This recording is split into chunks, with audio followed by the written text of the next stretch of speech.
Salut, j'ai un visiteur chez moi, il s'appelle Pierre. Hey, salut tout le monde. Il vient de Belgique. Already. Et franchement, je crois que vous allez vivre quelque chose, parce que cet homme-là, il vit plein de choses.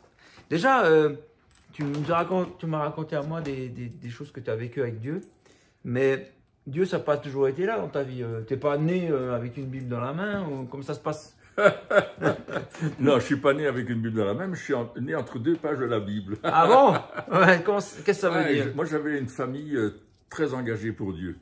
Ah oui? Ils faisaient plein de trucs, ils faisaient leur mission, ils ont implanté des choses dans les pays vraiment en Afrique, etc. Quoi. Ah, des trucs pour aider. Des vrais missionnaires, quoi, qui étaient engagés. Alors, j'ai été bercé dans toutes sortes d'histoires, de la Bible, etc. Mais je croyais que j'étais quelqu'un de super, que j'avais rien à changer dans ma vie. Mais en fait, en réalité, j'étais un petit brigand.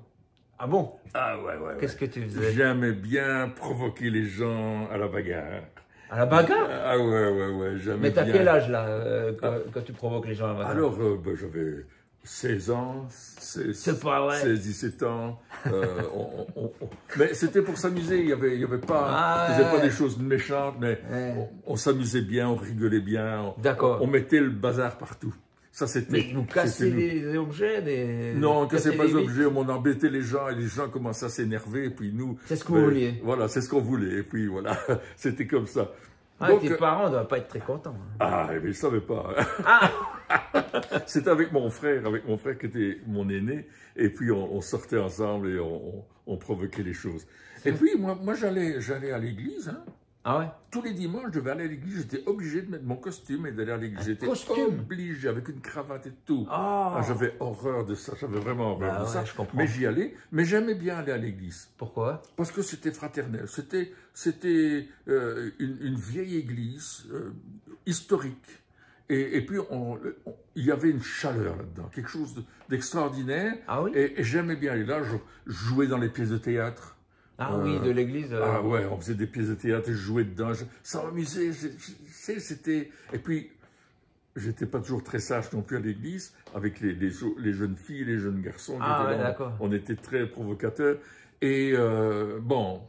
Et à un certain moment, j'ai rencontré une famille qui vivait un drame.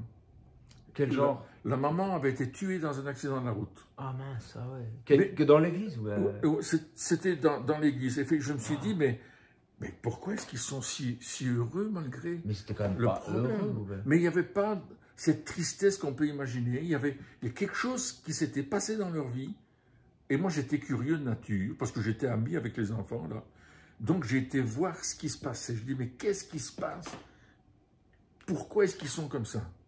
Et puis, j'ai entendu leur témoignage qu'ils avaient rencontré personnellement Jésus-Christ. Et là, je me suis dit, mais moi, je connais Jésus, je vais à l'église. Ouais, tu connais l'histoire, quoi. Je connais toutes ces choses-là. Tout ça. J'ai lu une partie de la Bible, il y a plein de trucs là, mais ceux qu'ils ont, je ne l'ai pas. Ouais, il s'agit d'une rencontre personnelle. C'est quand même un peu... C'est dingue, ça. C'est où, ça? C'était violent pour moi. C'était violent pour moi parce que moi, je croyais que j'étais le meilleur. Je croyais que tout était parfait dans ma vie. Mais quand j'ai vu comment ils vivaient leur vie, j'ai posé des questions. Je suis allé voir. Et tout d'un coup, j'ai découvert qu'il y avait une possibilité d'un changement dans ma vie. Et là, ça m'a interpellé. Et je suis allé dans l'endroit où ils allaient particulièrement. Et là, le pasteur, il y avait un pasteur, il a dit, vous pouvez connaître la Bible. Ah, c'était mon cas, je connaissais la Bible. Bah ouais. Vous pouvez savoir quand il faut se lever, quand il faut s'asseoir. Vous savez. Ah, bah ouais. Vous savez chanter les cantiques qui sont exposés, je savais. Ouais. Mais si vous ne connaissez pas celui qui est mort pour vous sur la croix, d'une façon personnelle, et parler de Jésus, il vous manque l'essentiel.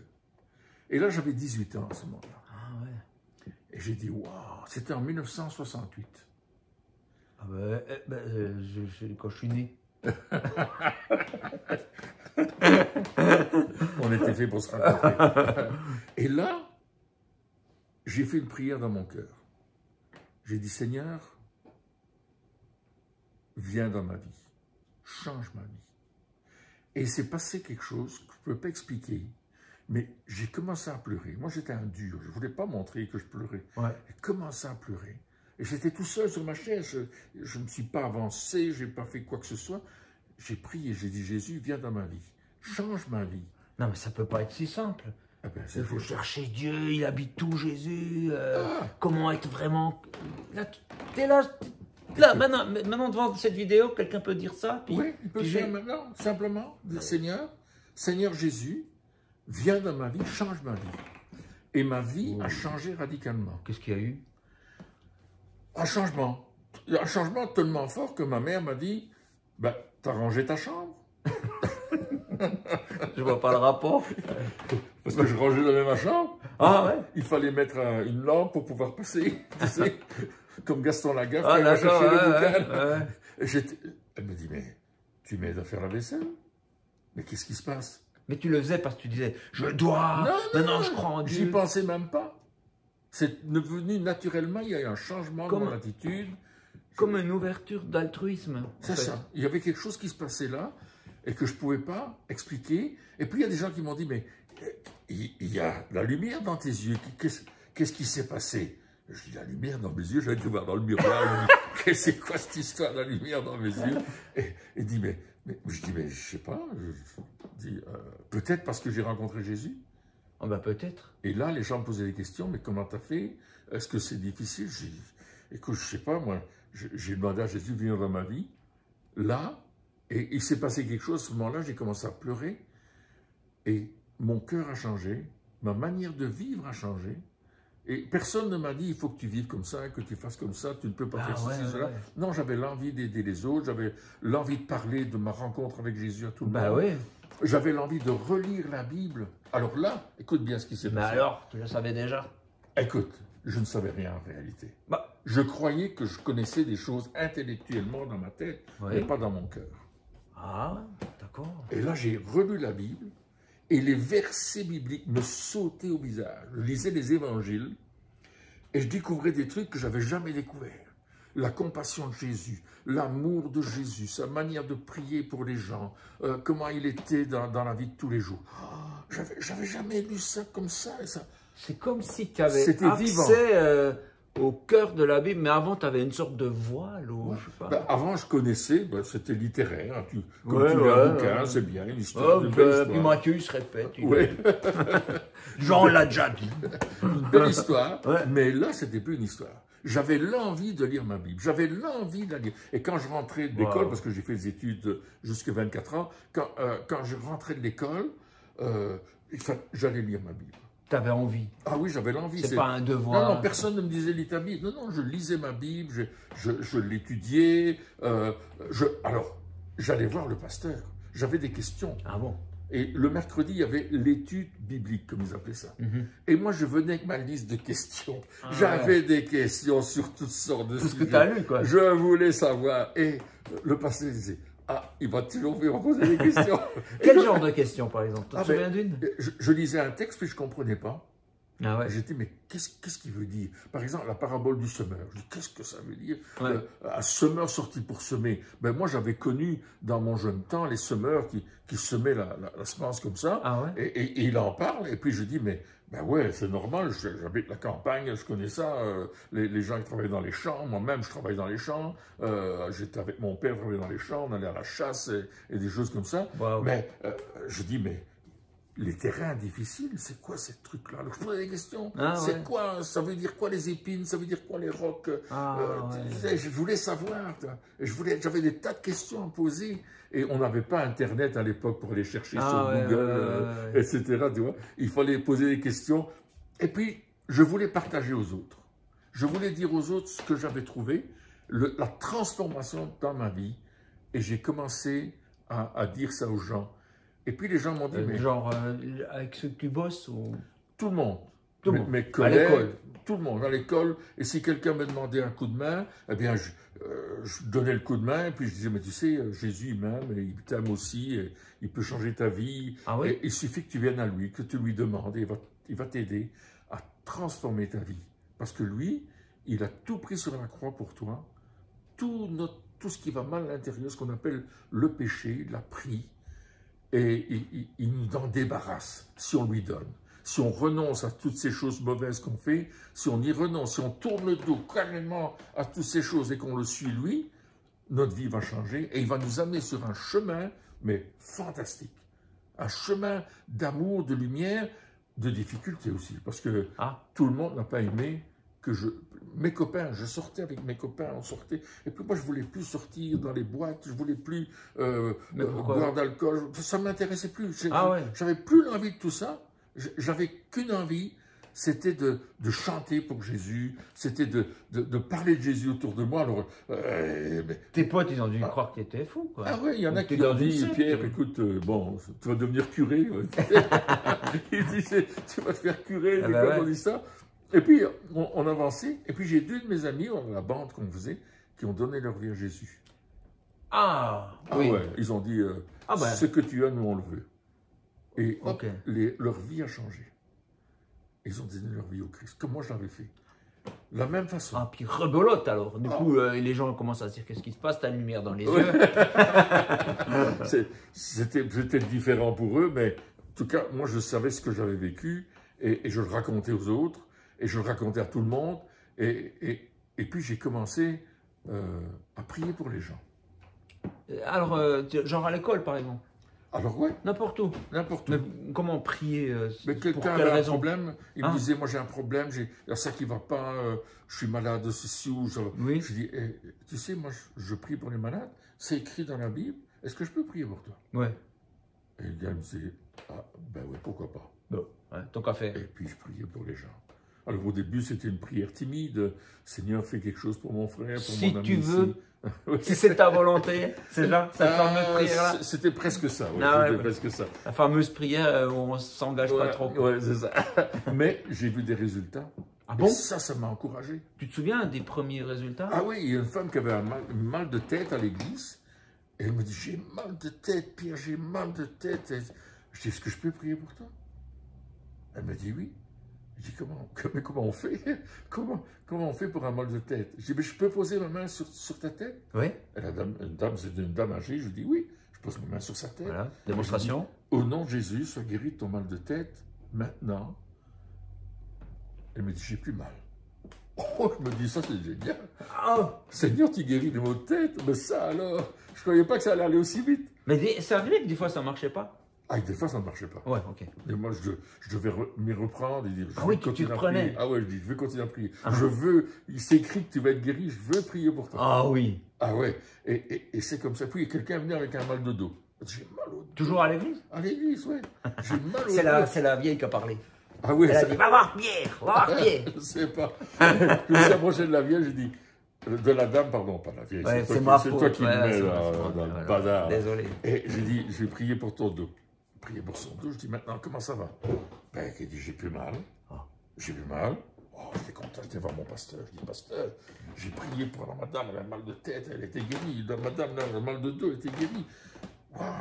Il dit, mais c'est écrit dans la Bible qu'il faut prier pour les malades. Continue. Oh, c'est chouette. Il t'a pas dit, oh, j'étais bizarre. Non, il n'a pas été jaloux. Il était content. Ça, c'est un bon pasteur. Content. Parce que je posais tellement de questions. Je voulais tout savoir. C'est cette soif c'est ça que je trouve beau. Et j'étais toujours, je voulais servir. Donc, j'avais les clés de l'église. Non. Oui, c'était un vieux bâtiment, une vieille salle de gymnastique. Et le plancher, il était mauvais. Okay. Et un jour, je suis passé à travers. Quoi? Ouais. Heureusement, il n'y avait pas beaucoup de surface. Et le dimanche après-midi, on allait réparer les planchers. On démontait les planches qui étaient. Tu tombes à l'étage en dessous? Non, il n'y avait pas un étage, mais je suis passé. Je suis passé à travers le plancher. Okay. Il faut venir réparer. Donc l'après-midi, on allait réparer. Avec un vieux monsieur, on démontait les planches qui étaient pourries. On en remettait une nouvelle. Et ainsi de suite. C'était un petit morceau, mais il y en avait partout. On s'est dit, il ne faut pas que les gens se blessent. Alors, moi, j'étais prêt à travailler n'importe quand. Oh, mais c'est beau. Ouais. Ça, c'est... En fait, on dirait que tu n'as pas calculé. Tu ne dis pas, je vais être croyant, mais pas trop. Tu dis, tu veux le vivre pleinement. En fait, c'est ça. C'est ça. Full. Sans calcul, quoi. Ah oui, Sans, non. ouais, mais bon, qu'est-ce qu'ils vont dire, qu'est-ce qu'ils vont, je vais garder ça pour moi. Non, j'étais prêt. Tu laisses la vie, Ouais, la vie écoute, abondante. moi, j'avais trouvé un truc Ouais. qui avait changé ma vie. Jésus avait transformé ma vie. Je voulais absolument le partager autour de moi. Et encore aujourd'hui, c'est après normal, en fait. toutes ces années-là, écoute, ça c'était en 68, Ouais. on est en 2024, Oh, purée. ça fait 50 ans. Ouais. Un peu plus. C'est ton épouse Ouais, ta deuxième conscience qui te dit c'était plus que 50. Mais aujourd'hui, j'ai toujours le même feu. Oh. Et je veux partager aux gens que ce Jésus, il change les vies, il transforme les vies. Il est vivant et il veut nous transformer. Et Non, il le au bout fait d'un moment, il y a pour tous chacun. les malades du quartier qui venaient te voir ou comment ça se passe? Ah, Si ça commence à se savoir. il y a beaucoup de gens qui m'appelaient pour dire est-ce que tu veux prier? Il y a tel dans ma famille qui a un problème, il y a tel. Donc parfois je prie au téléphone, Oui. tout simplement. Ça marche aussi au téléphone? Oui, ça marche aussi. Ouais. Oh. Ouais. Écoute, je vais te raconter une histoire. Vas-y, raconte. Il y a un monsieur qui m'appelle. Moi, j'habite en Belgique, à Mons. Là, t'as quel âge à ce moment-là? À ce moment-là, quel âge j'ai? Ça peut. Il y a une dizaine d'années. Ok, ok. Hein. Et il m'appelle, il dit voilà, je vous ai vu sur Internet. Ah, bah c'était sur Et vous Internet. priez pour. Ouais, Ah, on va mettre le lien. Là. MCI TV. Ah, ok. Il dit vous priez pour les malades et il dit moi j'ai un problème dans le dos et c'est insupportable. Oh. Je vous appelle pour que vous priez pour moi. Et je dis monsieur, le Seigneur me montre que vous avez une jambe plus courte que l'autre. Il t'a montré. Ouais, vraiment, c'est la première chose qui m'est venue. Il me dit, Mais comment il te montre? Il te montre une image? Il te dit à l'oreille? je l'ai entendu dans ma Ouais, tête, ok, je ne sais ok. pas dire où, Waouh. quelque part là, Ouais, ok. entre les deux oreilles. Ouais. Mais ça, c'est Et chaque c'est fois que tu sorti pries par pour ma les bouche. jambes? Non, là c'était spécial pour Ouais, moi. voilà. Et c'est une parole de connaissance, on appelle ça Ah, ouais. dans le jargon évangélique. Et il me dit comment vous savez? Je dis mais Dieu me le dit, je ne peux Voilà. pas vous expliquer, c'est mystérieux, c'est comme ça. Il me dit mais vous avez raison parce que j'ai été chez mon spécialiste et il m'a dit que j'avais une jambe plus courte que l'autre, d'1,5 centimètre. Et je dis écoutez, je vais prier pour vous, appelez votre femme, enlevez vos chaussures, asseyez-vous sur une chaise, tendez vos jambes parallèles au sol Ah ouais. et je prie pour vous maintenant. Et j'ordonne à votre jambe de reprendre la bonne longueur. Mais t'es confiant, toi, hein? Oui, bien Ah sûr. ouais. Ah, Jésus va le faire. Ah ouais. Ah, Jésus, il est fidèle. Ouais, ouais. Et au moment où je prie, j'entends un cri dans le téléphone. Ah. C'est la femme qui dit ah, la jambe, elle a poussé. Oh. Et elle a attrapé la même longueur que l'autre. Et le monsieur s'est levé. Il dit la douleur dans mon dos a disparu. Et lui, Mais- il habite à Rouen. Ah, ça, c'est C'est le nord de la France. 400 km de chez nous. D'accord. Et quelques dimanches plus tard, il est venu au culte avec sa femme pour témoigner de la guérison qu'il Non. avait reçue. Il a dit, il a prié pour moi au téléphone, et voilà ce qui s'est passé. Et depuis, j'ai plus aucune douleur dans le dos. Je ne dois pas porter de semelle comme le médecin m'avait dit, etc. Prescrit, ouais. C'est terminé, je suis guéri. Oh, C'est ça Dieu fait qui fait. plaisir. Ouais. C'est lui gloire qui à le Dieu. fait. Ah ouais. C'est dans le nom de Jésus. Attention, c'est pas dans le nom de Pierre. Hein. Ouais. C'est pas dans le nom d'une religion quelconque. Ou d'une force. C'est dans le nom de Jésus. Et lui, il a accompli son œuvre. Parce que à la croix, il a pris nos péchés, Ouais, oui. mais il a pris nos maladies. Et la Bible dit que par ses meurtrissures, nous sommes guéris. Ouais. Et c'est ça que je veux dire à nos téléspectateurs. Non seulement Jésus, il nous sauve, mais il veut nous guérir, nous délivrer et transformer notre vie comme jamais auparavant. Il est extraordinaire. Ça arrive des fois que c'est pas le moment, que des gens ne sont pas guéris sur le moment. Alors, il y a quelque chose d'intéressant. Il y a un verset de la Bible qui dit « Il envoya sa parole et il les guérit Ouais. ».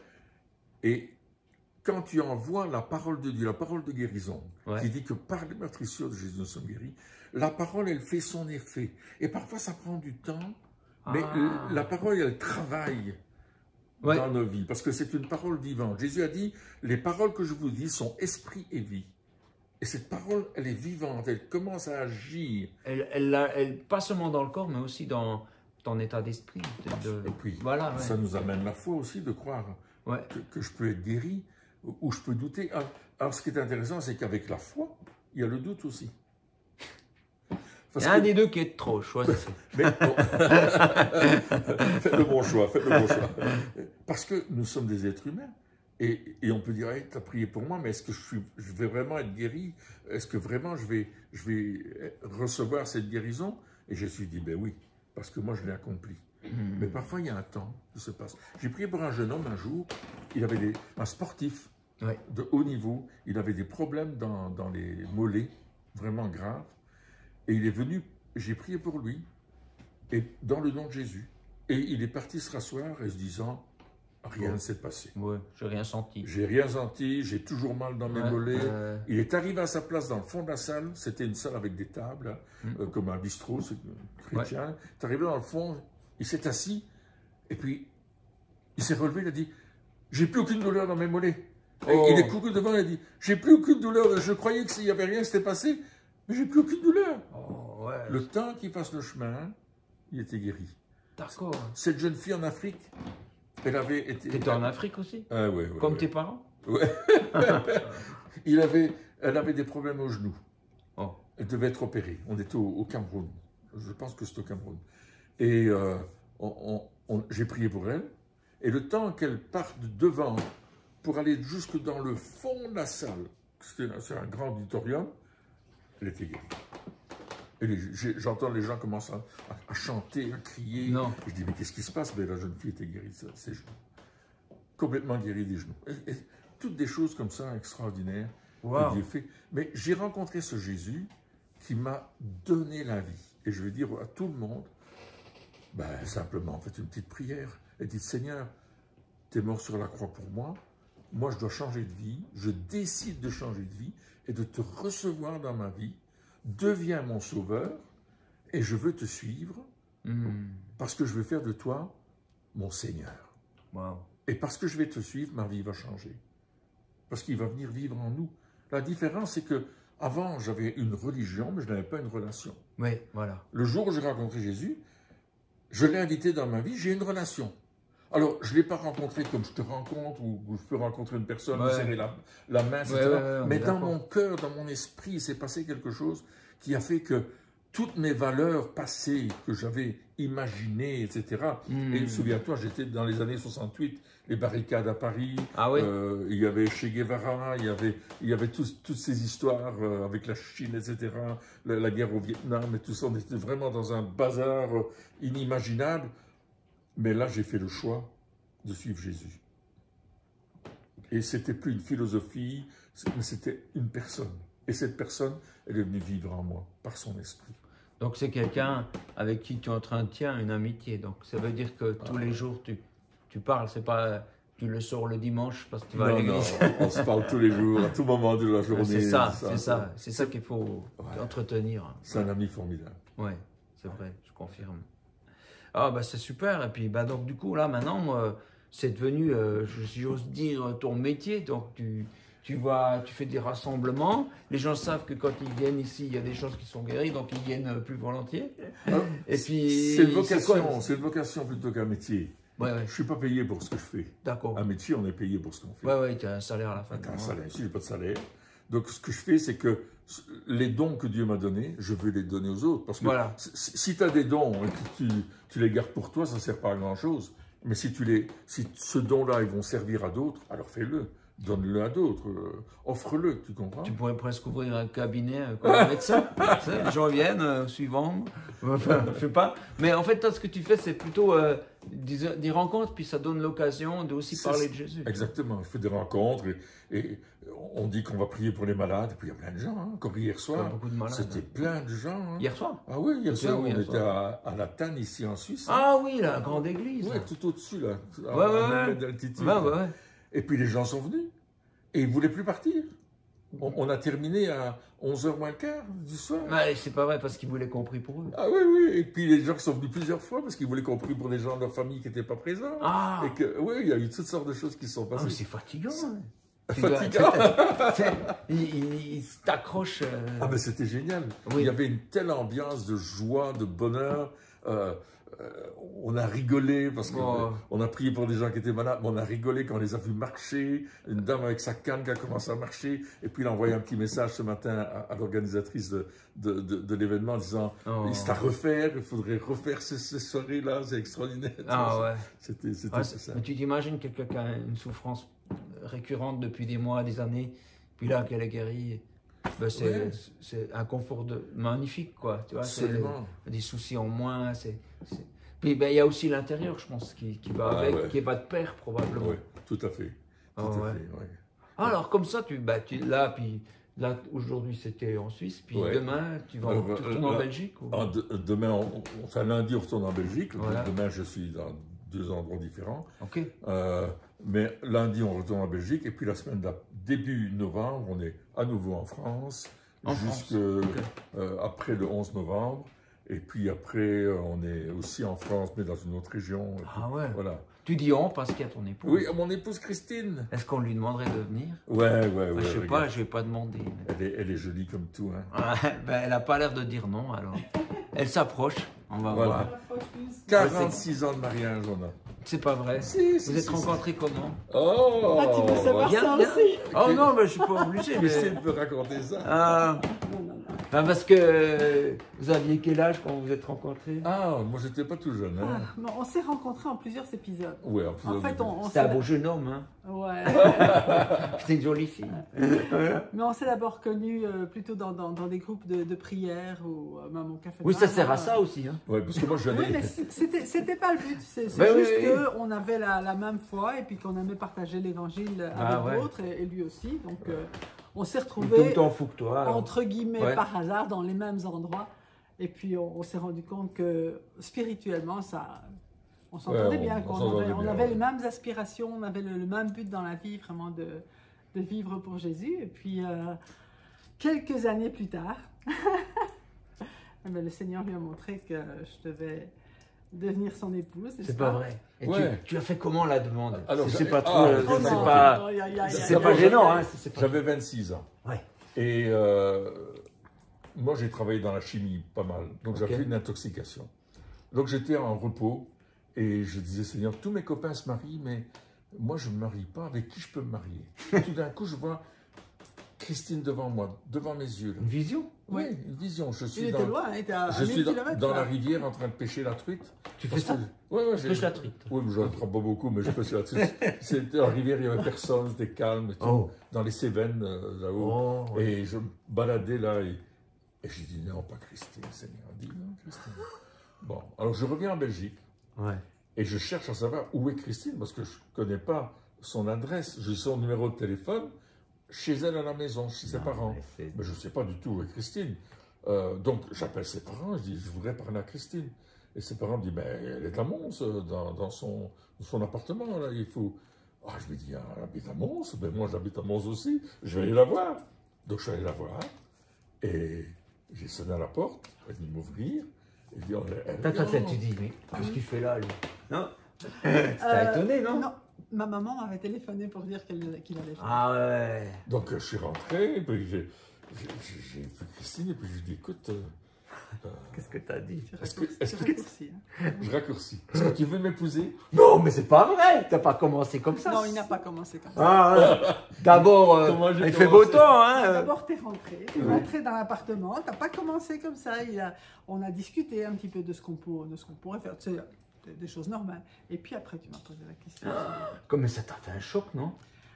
Oui et non. Ça t'arrivait tout le temps. Mais non, bon, moi j'avais 23 ans à l'époque et puis je me posais aussi des questions de, voilà, j'aurais voulu trouver quelqu'un et j'avais une liste. Et il était dans la liste. Tu t'es fait une liste? Oh là là. Ben oui, ça pourrait être celui-là, ça pourrait être celui-là, ça pourrait être celui-là, mais il était dedans. Et je veux dire que comme spirituellement ça matchait entre nous deux, quand il m'a posé la question, je me dis oui, quand même, ce serait pas mal. Mais c'était pas l'amour fou, en fait. C'était pas, t'as pas plié un genou avec une balle. Non, on s'est mis tous les deux à genoux. C'est tout le monde qui plie le genou. Et on a prié pour dire, Seigneur, si c'est ta volonté, conduis-nous et révèle-nous que c'est bien ça. On veut des confirmations, quoi, parce que on dit... Tomber amoureux, c'est bien, mais... vous étiez amoureux quand même? Non, pas du tout. On n'était pas amoureux, ni l'un, pas ni de l'autre. coup de foudre. Et moi, je ne voulais pas tomber amoureuse sans savoir si c'était le bon. Oh là là, donc je me dis, ok, d'abord je veux savoir, et puis je laisse aller les sentiments. Mais avant ça, je ne veux pas. Waouh. Alors on a demandé des confirmations. Comment on reçoit des confirmations? Moi j'ai dit, Seigneur, confirme-moi. Et je suis allé voir un de mes amis que je n'avais pas vu depuis une année, qui était un pasteur d'une église. Et je lui ai dit, écoute, est-ce qu'on peut être amoureux d'une fille sans avoir de sentiments? Et puis lui, il me regarde, il me dit, elle est grande, elle est blonde, elle joue la guitare, elle s'appelle Christine. J'ai dit, il la connaît? Il la connaît? Oui, il connaissait. Mais il a vu un truc. On ne s'était pas vu. Et lui, il me sort ça. Je dis, ben, ça va, ma confirmation est là. Je n'ai pas à discuter. Oh. Et puis Christine a demandé une confirmation. Alors moi, ma confirmation, à cette époque-là, j'étais dans un groupe de chant d'évangélisation. Et puis, on devait jouer à Louvain-la-Neuve. Et j'avais demandé à Pierre une cité universitaire. Une cité universitaire. Donc c'est une ville universitaire, une ville où il n'y a pas de voiture. Les voitures peuvent tourner autour, mais elles ne peuvent pas rentrer dedans. Ah bon? Et j'avais demandé à Pierre de venir nous écouter parce qu'il était dans la région, il était à Bruxelles à ce moment-là. Mais je n'avais pas l'adresse. Je dis, ben, écoute, quand j'arrive là-bas, je te téléphone pour te donner l'adresse. Donc il m'a donné un numéro de téléphone. J'ai fait la file devant une cabine téléphonique à cette époque. Une cabine téléphonique. Oui. Enfin, je peux téléphoner, je fais le numéro. Ce numéro n'est pas attribué. Ah. Donc, impossible de lui donner l'adresse. J'avais mélangé les deux numéros de mon travail. Je mélangeais les deux. Ouais. Donc, voilà. Et puis, moi, je suis retournée à la salle où on devait commencer le concert. Et je disais, Seigneur, ou bien il vient et c'est toi, ou bien il ne vient pas et c'est fini, on ne parle plus de cette relation. On était radical, toi. J'étais radical. Je voulais savoir. Et puis, pendant le premier chant, il est arrivé. Alors, je ne sais pas. T'avais envie de venir? Ah ben je ne savais pas comment il fallait trouver, je ne sais pas où il était. C'est une grande ville, hein. C'est des milliers d'habitants. Et puis, tu ne peux pas mais marcher. Tu te trouvais à Louvain? Ou... Non, j'étais à Bruxelles, je suis allé à Louvain-la-Neuve. Parce que tu savais qu'elle était là. Ah, parce qu'elle m'avait dit qu'elle était là. Louvain-la-Neuve, mais je n'avais pas mis l'adresse, je ne savais pas. Alors, j'ai vu un grand chapiteau, je me suis dit, ça doit être là. Alors, j'étais voir, non, c'était le Théâtre National qui faisait un spectacle. Ouais. Alors, j'ai demandé à un étudiant, vous savez où il y aurait un concert gospel quelque part? Qui me dit certainement à la chapelle, là-bas. Mais vous n'allez jamais y arriver, il dit, hein, parce qu'il faut sortir d'ici, il faut rouler autour. Il dit, je monte avec vous. Donc il m'a amené où j'ai pu stationner ma voiture, et puis il me dit, voilà, vous montez par là, et vous allez voir, dans 300-400 mètres, il y a une chapelle, c'est là. Moi, je me suis dit, espérons que c'est là. Donc je suis allé, et puis je suis rentré dans la salle, et quand elle m'a vu, qu'est-ce qu'il y a eu? Moi j'étais en train de chanter, je pouvais pas montrer des éclairs. Non, quand tu les as vus, ces éclairs, tu les as vus. Voilà. Mais moi j'avais ma confirmation en tout cas. Mais j'en ai eu une autre parce que quelques jours après je suis allée dans une autre étude biblique et puis j'ai annoncé, ah ben voilà, je vais me fiancer. Et il y a une dame qui a dit, avec Pierre. Alors là, j'ai rien compris. Et donc vous vous êtes mariés. Voilà, on s'est mariés quelques mois plus tard, on savait. Et puis les sentiments sont venus quand même. Ils sont venus après, après le mariage ou avant? Après ce jour-là. Oui, ils sont venus. Ils ont commencé à grandir dans nos cœurs. Et donc la vie de couple, ça a été facile? Oui, parce que c'était dirigé, donc tout allait bien. Attends une minute. À certains moments, on a des caractères différents. Il faut s'adapter, quoi. Moi, je suis un entrepreneur, j'ai toujours plein d'idées, plein de trucs. Et je dis à Christine, on va le faire. Donc, pour finir, c'est beaucoup de travail. Mais j'ai eu un rêve au début de notre mariage. J'ai vu qu'on allait avoir 4 enfants, 2 garçons et 2 filles. Un rêve, tu dormais, quoi? Oui, un rêve, je dormais. Puis j'ai eu cette vision-là dans mon rêve. Puis j'ai dit au matin à Christine, on va avoir 4 enfants, 2 garçons, 2 filles. Et on a eu 4 enfants, 2 garçons, 2 filles. Pas le même jour, hein. Pas le lendemain. Non, mais tu parlais de la vie de couple. Bah, écoute, comme tous les couples, il faut qu'on apprenne à se connaître. Il y a des hauts et des bas, il y a des hauts et des bas. Mais c'est ça, je crois que c'est pas parce que c'est Dieu qui nous a mis ensemble clairement que c'est tout facile. Un mariage, ça se construit jour après jour avec l'aide de Dieu, justement, qui est. Il t'a invité à prendre un chemin, ça ne veut pas dire que ce chemin ne sera pas par moment en hauteur, par moment il y a des travaux. Mais on avait pris une résolution. Absolument. C'est que si jamais on avait un conflit, eh bien on n'irait pas se coucher avec le conflit. On devait se pardonner réciproquement. C'était vraiment une décision qu'on avait prise. Vous avez réussi à tenir? Ouais. On avait décidé que... Le soleil se couchait très tard, mais oui. On a décidé que le premier qui se rendait compte qu'on était en train de se disputer, employer un mot, il s'arrêtait et automatiquement il demandait pardon à l'autre. Même s'il avait raison. Vous avez réussi à faire ça? Oui, et on a réussi à faire ça. Lui, il a réussi à faire ça.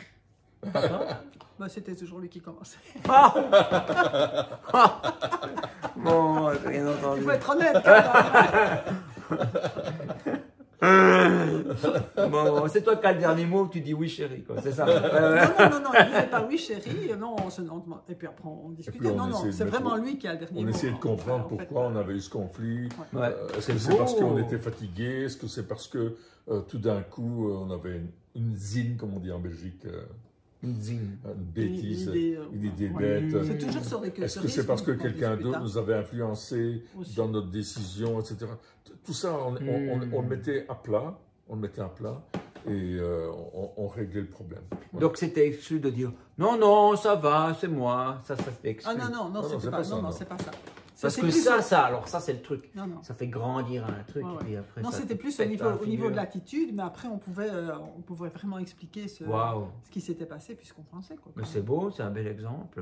C'est un bon conseil qu'on peut donner aux gens. Et ce qu'on a découvert aussi, c'est que les discussions qui commençaient après 9 h du soir, ça finissait pas bien. Donc on a décidé de ne pas avoir de discussion après 9 h. Ok, il y a un truc sur lequel on n'est pas d'accord, on en reparlera demain. On a appris. Ouais. On a appris par nos erreurs, essais-erreurs. Ça n'a pas toujours été rigolo. Mais le Seigneur nous a gardés. Et en plus, nous, on chante ensemble. Donc on a commencé à faire nos CD, on a fait des CD, on a fait des spectacles, on a chanté un peu partout dans le monde, un peu partout dans le monde. En Afrique aussi, par contre, à la télévision. À la télévision.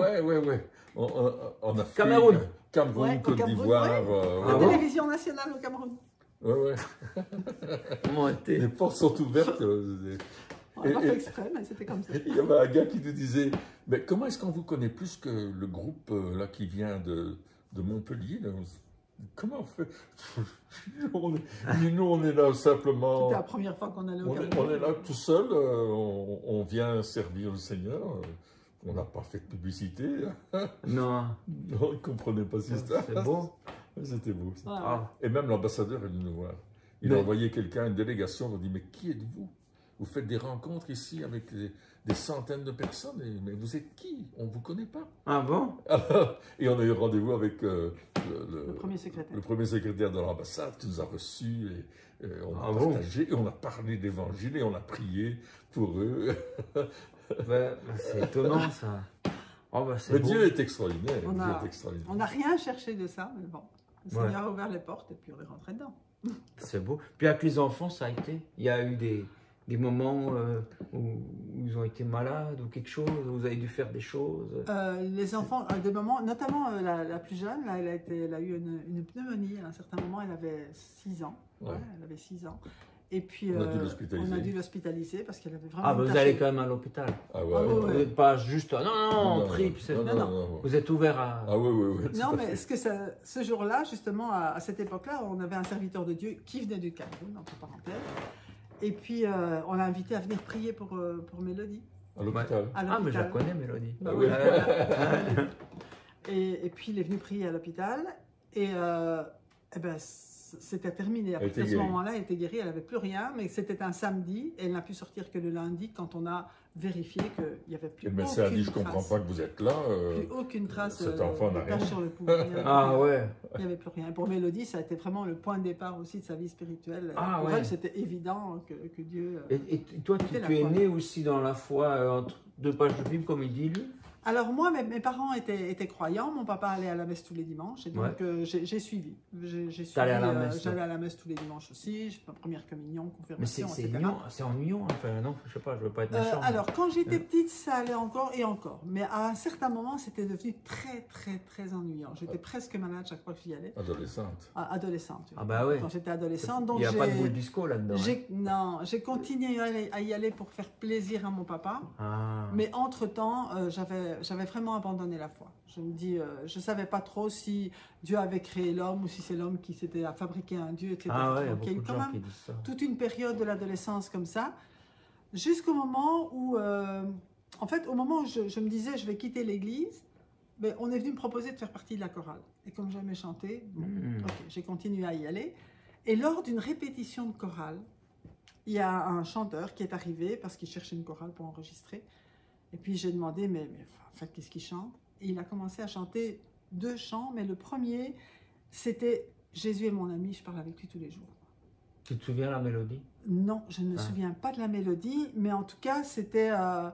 il avait visiblement une relation personnelle avec Jésus que moi, je ne connaissais pas.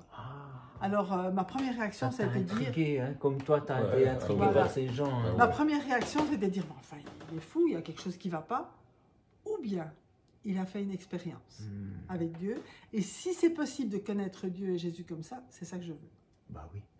Et quand je suis rentrée chez moi le soir, ben, j'ai prié. J'ai dit, Seigneur, si c'est possible de te connaître comme ça, c'est ça que je veux. Je veux te rencontrer de la même manière. Le lendemain matin, je vais à l'école parce que j'étais encore au lycée à ce moment-là. Je prends les transports en commun. Je rencontre quelqu'un dans le tram. Et puis, je sais pas, je suis poussée à lui raconter ce qui s'est passé la veille. Oui. Et puis, il me dit, moi, je connais aussi Jésus comme ça. Et en plus, il connaissait le gars. Et il me dit, j'ai essayé de t'en parler, mais tu m'as pris pour un témoin de Jéhovah. Je ne me souvenais absolument pas qu'il avait essayé de m'en parler. C'était vraiment quelque chose qui était sorti de ma tête. Mais là, on a commencé à parler un petit peu plus. J'arrive à l'école, et puis je rencontre une copine, et puis je lui en parle. Elle me dit, mais tu sais, moi aussi, je connais Jésus comme ça. Non. Ouais. Et de fil mais ça en ne se voyait pas sur elle. Hein, sinon, non. De toute façon, moi, je n'aurais même pas imaginé ça. Quoi, ouais. Tu vois.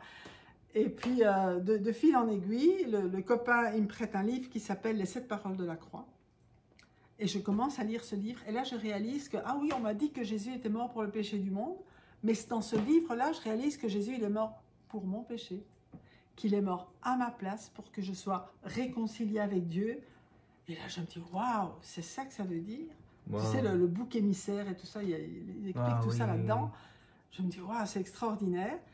Et quelques temps après, la copine m'invite à une réunion, entre guillemets, d'évangélisation sur le thème « Dieu n'est pas loin, Jésus est le chemin ».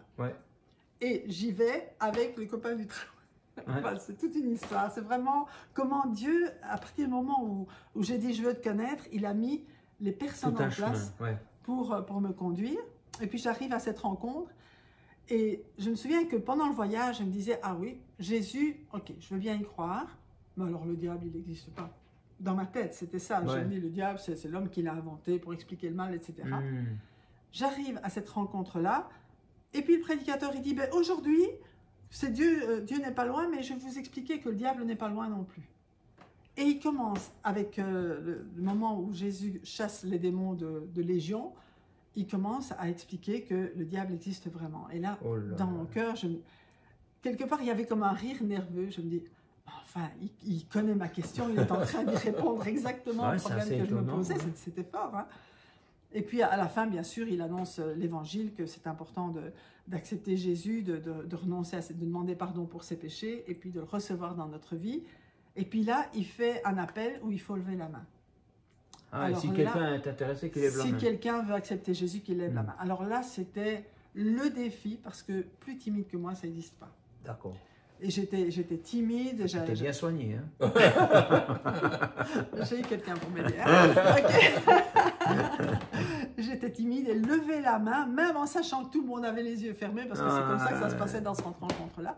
C'était un défi. Mais j'ai dit, mais Seigneur, mais moi, je veux te recevoir comme ça, alors il faut que tu m'aides. Et puis ma main s'est levée.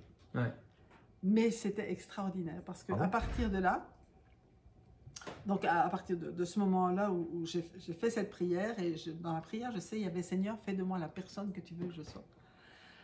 Et quand je suis rentrée, quand je suis sortie de cette réunion, j'aurais fait des bons. Mais il y avait une telle joie dans mon cœur, s'il y aurait eu un plafond, je l'aurais dépassé, j'étais tellement heureuse. Mais à partir de ce moment-là, je ne pouvais pas garder, c'était trop. Il y avait vraiment une joie, un changement dans ma vie. Et quand je suis rentrée à la maison, j'étais trop contente, quoi. Et il faut savoir que j'avais un frère qui était 7 ans plus âgé que moi. Et lui, il se faisait un devoir de me faire marcher, comme il dit, tous les jours à midi. Donc c'était clair que tous les repas de midi se terminaient dans les larmes, pour moi, parce que je ne comprenais pas la plaisanterie. Et à te faire marcher, pas aller me promener. Non, pas. Non, elle se moquait de toi. Se moquer de moi, me dire des choses par rapport à ta foi. Non, pas encore. Là, après, il l'a fait par rapport à ma foi, mais je n'avais pas encore la foi. Ah, ouais. Avant de rencontrer Jésus, il essayait de m'endurcir. Il l'a taquiné tout le temps. Il me taquinait parce que je devais, cette année-là, quelques mois plus tard, entrer à l'université. Et donc, il voulait être sûr que je pourrais résister. Mais ça ne marchait pas. Moi, j'étais hypersensible, donc c'était terrible. Sauf qu'à partir du moment où j'ai accepté Jésus, tout a changé. C'est toi qui taquinais? Non, c'est pas moi qui taquinais. Mais j'ai demandé à Jésus de venir dans ma vie, puis il est venu. Ouais. Et donc, ma personnalité a changé. Et je n'ai plus... ça n'allait plus ces taquineries. Je pouvais lui répondre, je pouvais rester heureuse, je pouvais rester, je veux dire, calme. Ouais. Et il a dit, mais là, il y a vraiment quelque chose qui s'est passé dans sa vie. Mais à partir de ce moment-là aussi, je ne pouvais pas garder pour moi ce que j'avais reçu. Ben il fallait que tout le monde le sache autour de moi. J'en ai parlé à mes parents, j'ai eu des heures de discussion avec mon frère, j'en ai parlé à toutes mes copines à l'école. Tout le monde devait savoir ce qui était en moi. Au lieu d'attendre que les autres viennent vers moi parce que j'étais introvertie, là maintenant j'avais quelque chose à dire. Ah ouais.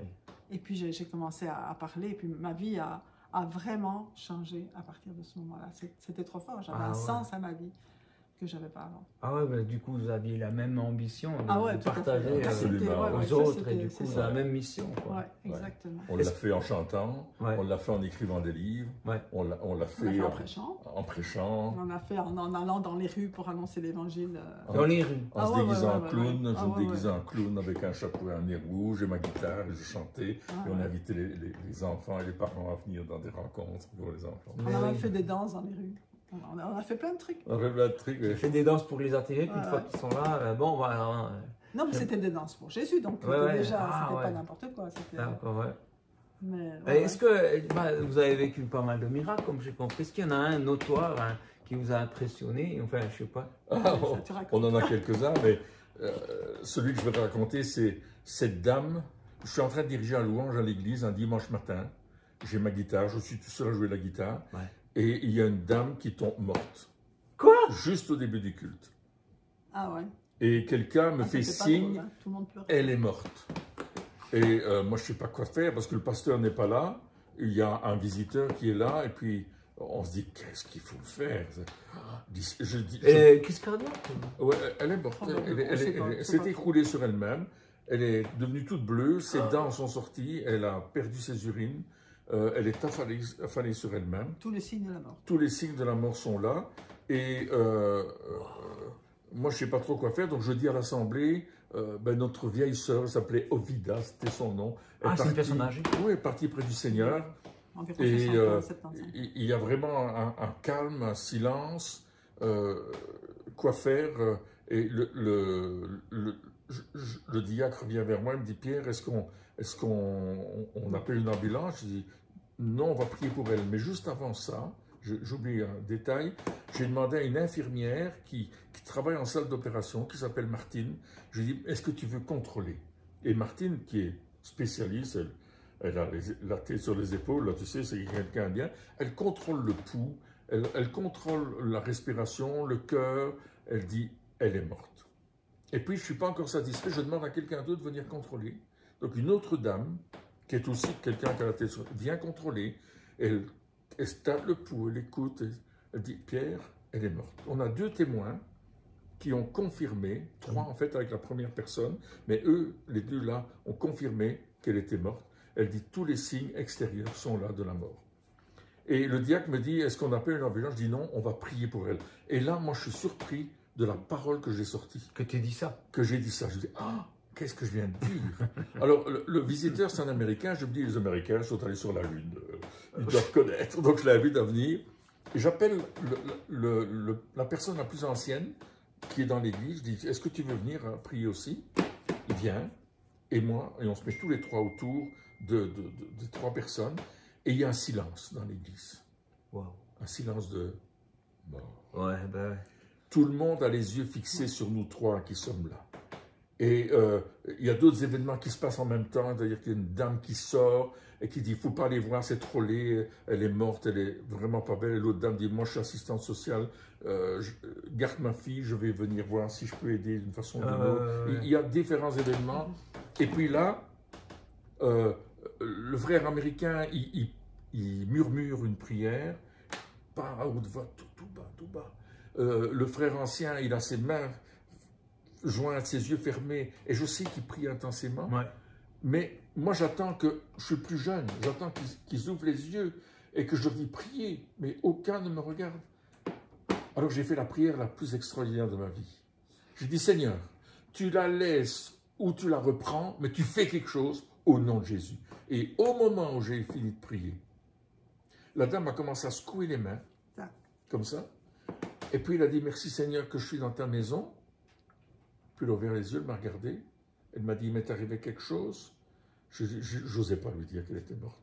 Je n'osais pas. Et je lui dis, mais oui, tu as eu un malaise. Et puis, elle dit, effectivement, je ne digère pas mon petit déjeuner.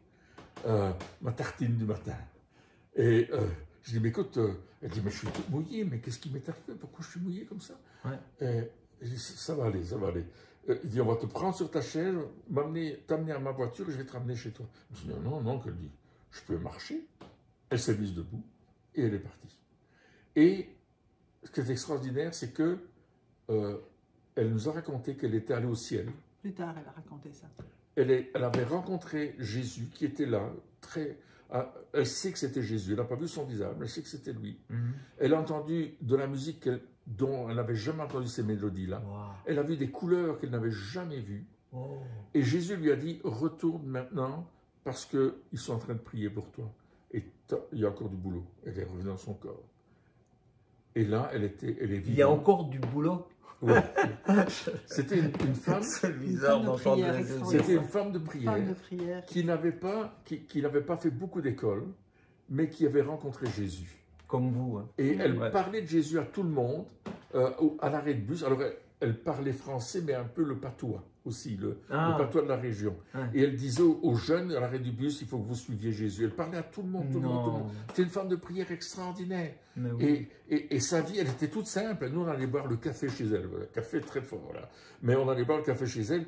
Et on avait cette joie de rencontrer cette femme. Et là, elle est revenue à la vie. Ses enfants... son fils a dit, était fâché contre nous, il l'a fait rentrer à l'hôpital pour qu'on fasse une observation, et la doctoresse a dit, écoutez... Après, pourquoi ils étaient fâchés? Parce qu'ils ne comprenaient pas qu'on ne l'avait pas mis à l'hôpital, qu'on l'avait laissé rentrer chez elle, ne comprenaient rien de tout ça, ne comprenaient pas. Et puis là, la doctoresse nous a dit, écoutez, si ce que vous dites est vrai, elle devrait être paralysée la moitié de son corps, il n'y a aucune trace de ça. Elle n'a rien. Et ça, c'était... une résurrection qu'on a vue dans le nom de Jésus. C'est la première, on en a vu d'autres, mais c'est la première. On en a vu d'autres? On était jeunes à cette époque. On était au début, c'était au début, oui. Oh, on en a vu d'autres, notamment un homme qui était dans le coma depuis 50 jours. Tu allais prier pour lui. À l'hôpital. Mort cérébrale, officiellement, mort cérébrale, déclaré que s'il revenait à la vie, sourd, muet, aveugle, on devrait le nourrir à la cuillère et il mourrait de toute façon dans les semaines. Alors il le maintenait en vie artificiellement. Alors il le maintenait et la famille allait le débrancher. Et la cousine m'a appelé, m'a dit, Pierre, est-ce que tu peux venir à l'hôpital prier pour mon cousin, que je ne connaissais pas. Donc j'ai été prier pour lui. Je passe les détails. Rien ne s'est passé quand j'ai prié. J'ai simplement prié que l'esprit qui avait ressuscité Jésus d'entre les morts vienne sur lui et qu'il revienne à la vie. Et puis je suis sorti. Et quelques jours plus tard, le médecin entre dans la chambre, il prend les paramètres parce qu'on va le débrancher. Et lui s'assied dans le lit. Mais il regarde le médecin qui a son masque, il dit « Tire ton masque, je t'ai reconnu ». Il parle, il voit, il entend, il est complètement normal.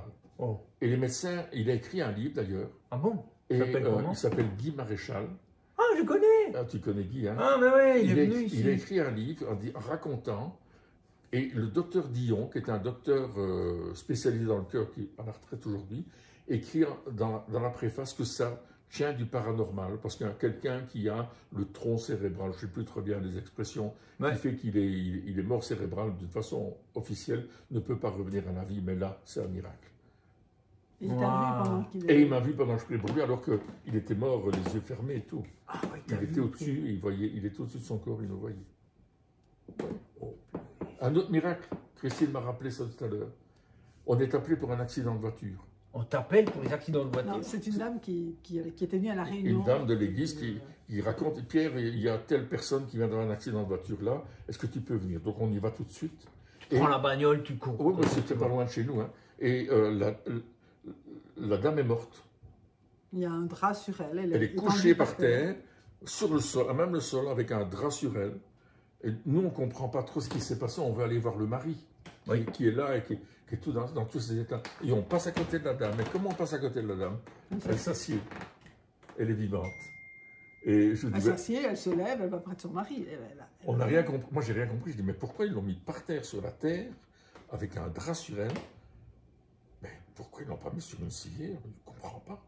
Mais la femme s'est assise et elle était vivante. Parce qu'ils se seraient trompés, puis ils ont cru qu'elle était morte, puis elle n'était pas morte. On ne sait pas. On ne sait pas. On ne s'est pas rendu compte tout de suite. Mais, moi, je n'ai pas compris. C'est seulement après qu'on a remis les pièces à plat. La question que je me suis posée, je dis, pourquoi? Parce que le cadavre, des accidents comme ça, on les met au sol. Et puis, oui. Après, on a d'autres choses à s'occuper. Donc, parce que le mari était dans tous ses états, la voiture était crachée, l'autre voiture était crachée, il y avait des blessés, etc. Donc, je me suis dit, je ne comprends pas.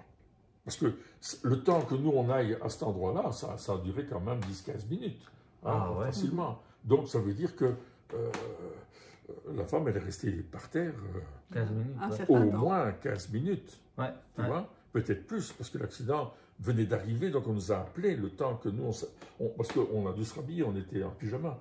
Le temps qu'on se rhabille, qu'on prenne la voiture et qu'on monte jusque-là, ça a pris 15 minutes, mais peut-être que c'était déjà une demi-heure qu'elle était là. Et on n'a pas compris, mais Dieu l'avait ramenée à la vie. Elle aussi, elle a vu Jésus, ou tu sais pas? Non, là, on n'a pas de nouvelles après. On n'a pas suivi. Nous, on était contents quand on était vivants. Mais je te dis, on n'a pas posé de questions parce qu'on ne s'est pas rendu compte. On est passé à côté d'elle, elle s'assied. On n'a pas prié pour qu'elle ressuscite, on n'a rien fait, on est juste passé à côté d'elle. L'onction de Pierre. L'ombre de Pierre. Voilà. Dieu est bon. Dieu est bon. Vous en avez vécu on n'est pour rien, en fait. C'est Dieu, on sait que c'est pas nous, c'est lui. Mais c'est lui à travers nous. À travers chaque chrétien, en réalité. Des guérisons d'une maladie grave, ça arrivait aussi? On en a vu pas mal, oui. Ah oui? Oui. Tu veux qu'on raconte tout ça? C'est vrai que ça fait beaucoup. Le Seigneur a guéri des gens, alors qu'on leur a imposé les mains, par exemple, comme je peux raconter tout à l'heure. Tu mets ta main comme ça? N'importe comment, sur l'épaule, je prends les gens par la main parfois, je peux prier pour vous. C'est pas une question, il n'y a pas une manière d'imposer les mains, c'est une question de compassion. Je demande la permission des gens, tu vois. J'ai raconté une histoire qui est arrivée dans une grande surface. On achète des vêtements pour Christine. Et la patronne arrive, elle dit « Oh, j'ai reçu la porte du garage sur mon pied, ça fait mal. » Elle dit ça à ses employés, mais aussi à tous les clients qui sont à la caisse. On est à la caisse pour payer. Et elle dit « Oh, j'ai mal. » Elle dit « Madame, moi je prie pour les malades, au nom de Jésus, est-ce que je peux prier pour vous ?» Elle me dit « Ben ouais. » Je mets mes mains sur son pied, je prie pour elle, on n'enlève pas la chaussure, je prie pour elle dans le nom de Jésus, et puis je lui dis comment ça va? De 0 à 10, combien mieux? Elle me dit 50%. Et je me tourne vers les clients qui ne sont pas chrétiens. Il dit qui veut 100%? Et tout le monde dit oh, on veut 100%. Mais c'est pas vrai. Si. Je prie pour la dame, la douleur disparaît. Ok, nous on doit partir, donc voilà, on dit dans le nom de Jésus, etc. Et puis on s'en va, on paye notre truc et on s'en va. Une semaine plus tard, on revient pour inviter la dame à une réunion qu'on n'a pas loin. Et comme on rentre dans le magasin, elle dit oh, venez tout le monde, c'est le monsieur qui a prié pour mon pied, c'est le monsieur qui a prié pour mon pied. Alors, et puis elle nous raconte. Elle nous raconte qu'elle est rentrée chez elle le soir, elle n'osait pas tirer sa chaussure, elle avait plus mal, mais elle avait peur que son pied gonfle. Elle est rentrée à la maison, elle a retiré sa chaussure, son pied n'avait pas gonflé. Il n'y avait aucune trace sur le pied. Par contre, sur le cuir de sa chaussure, il y avait une trace qui est demeurée sur sa chaussure. Son pied n'avait rien. Son pied n'avait rien du tout. Dieu fait des miracles. Ça, c'est un des miracles. C'est incroyable. C'est beau parce que c'est dans la vraie vie. Tu sais, la supérette, dans la route. C'est pas obligé d'être dans une église. On sait pas non, c'était sur la rue. Wow, bah c'est magnifique. Jésus est magnifique. Jésus est magnifique. C'est lui. Ouais, on lui donne toute la gloire parce qu'il est formidable. C'est beau, ça donne envie d'avoir une vie avec Jésus. Quand on vous entend, on se dit, mais c'est beau, quoi. J'ai envie d'avoir une vie avec Jésus. Je pense qu'il y a eu des moments où c'était plus dur. Et c'est des moments, j'imagine que ça vous n'y avait pas échappé non plus. Ah oui, des combats, on en a eu, bien sûr. Ouais. Des moments difficiles, mais jamais envie de quitter Jésus parce que sans lui, on ne saura pas vivre. Est-ce que tu as envie d'en parler ou ça fait trop? Ça fait beaucoup, quand même. Parce qu'on doit y aller. Ah, d'accord, ouais, c'est très bien. Ben ouais, c'était une dernière chose, ou si vous avez une dernière chose à dire aux gens qui nous ont écoutés jusqu'à maintenant. Mais je crois que ça vaut vraiment la peine, ça vaut la joie, vraiment de demander à Jésus de venir dans votre vie parce qu'il est vivant aujourd'hui, parce qu'il vous aime, parce qu'il vous cherche. Et si vous regardez cette vidéo, c'est que Dieu est en train de vous chercher. C'est pas par hasard, franchement. Simplement, dites-lui, oui, Seigneur Jésus, révèle-toi à moi, révèle-toi à mon cœur, parce que je veux connaître la vraie vie que tu as préparée pour moi. Est-ce qu'on prierait pas pour eux? Ouais. C'est un peu fou parce que c'est une vidéo. Mais... Ouais, mais peut-être tu es là, tu es malade, tu as une douleur quelque part. Mets ta main là où tu as mal, simplement. Ah ben tiens, ça tombe bien, moi je... Alléluia, mets ta main où tu as mal.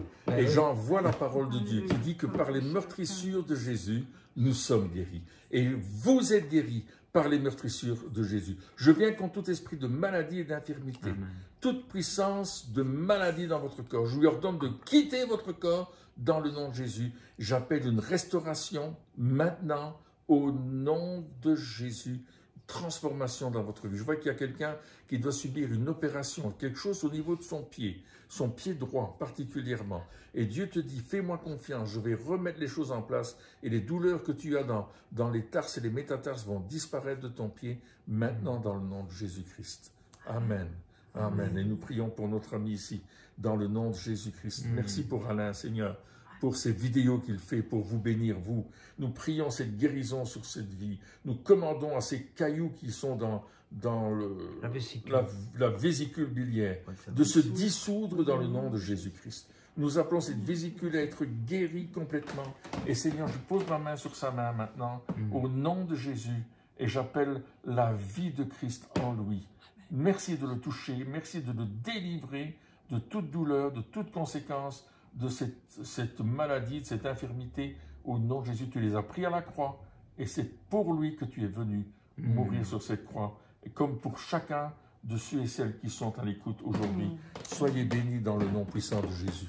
Ah, c'est dingue. Amen. Tu as vu que quelqu'un aurait ça et donc on n'a encore pas posté cette vidéo, mais Dieu sait que cette personne va voir cette vidéo. Ça donne une dimension de Dieu qui est complètement dingue aussi. Dieu connaît toutes choses. C'est incroyable. Et il le connaît par amour, par compassion pour nous. C'est pas... il nous aime, c'est tout. Je ne peux pas dire autre chose que ça. Son amour est immense, infini. C'était arrivé une fois à Jolie du Canada, qu'avait aussi... On faisait un enregistrement comme ça, et on l'a posté plus tard, mais elle avait vu que quelqu'un allait voir ça, puis prier pour sa guérison. C'est beau. Merci beaucoup d'avoir suivi. Merci beaucoup à vous d'avoir pris le temps. C'est vraiment super sympa pour moi et pour eux. Voilà, merci beaucoup. Soyez bénis. Ciao, ciao. Bye bye.